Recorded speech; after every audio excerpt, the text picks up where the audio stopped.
एक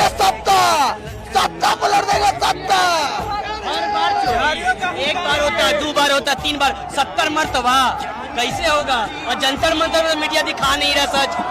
जेन ज़ी आंदोलन के बाद 3 राज्यों में उपचुनाव के नतीजों में जो बदलाव दिखाई देता है उसे जेन ज़ी की नाराजगी से जोड़कर देखा जा रहा है। ऐसा होना स्वाभाविक है। बिहार की बांकीपुर विधानसभा सीट के नतीजे सबसे ज़्यादा चौंकाने वाले हैं। उसकी भी वजहें हैं।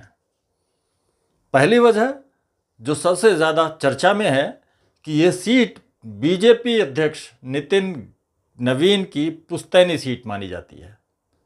1995 से लगातार इस सीट पर बीजेपी का और नितिन नवीन के परिवार का कब्जा रहा है।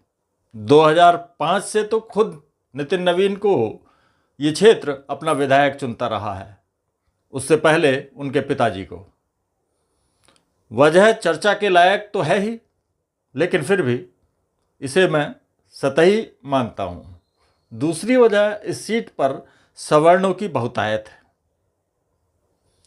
जैसा सरकार के चंपुओं ने नैरेटिव घड़ने का प्रयास किया तो उस हिसाब से जेन ज़ी आंदोलन अगड़ों का था ही नहीं। तो फिर बीजेपी ये सीट क्यों हारी? अगर वाकई जेन ज़ी आंदोलन में अगड़े शामिल ना होते तो उन्होंने उपचुनाव में बीजेपी के लिए पूरे जोर लगा देने थे। और यदि ऐसा हुआ होता तो बांकीपुर में कम से कम बीजेपी न हारती। तो क्या बीजेपी को नई यूजीसी गाइडलाइंस ने भी झटका देने में भूमिका निभाई है? तो इसका जवाब हाँ ही मानिए।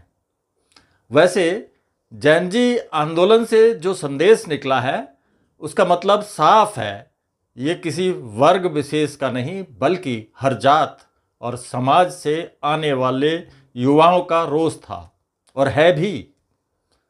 अपने आकाओं को खुश करने के लिए लोग विदेश से आए लड़कों की क्रेडिबिलिटी पर भी सवाल उठा रहे हैं, जबकि असलियत ये है कि इन लड़कों के कॉल दिए बिना भी तमाम जगहों पर आंदोलन खड़ा हो गया और सरकार इससे डरकर ही बातचीत की टेबल पर आने को मजबूर हुई। खैर, लौटकर उपचुनाव की बात पर आते हैं। यहाँ ये बताना भी ज़रूरी है कि बीजेपी बीच बीच में 1-2 सीटें हारती रहती है।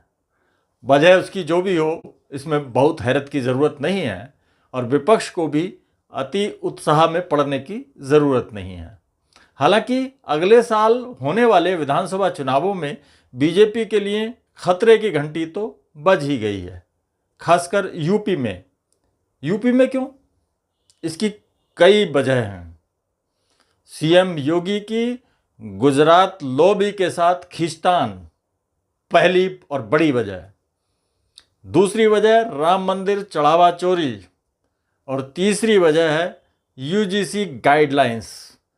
इसके साथ ही पंचायत चुनाव न कराना और खुद बीजेपी के आंतरिक सर्वे में बीजेपी को 67 सीटों के नुकसान की आशंका जाहिर किया जाना।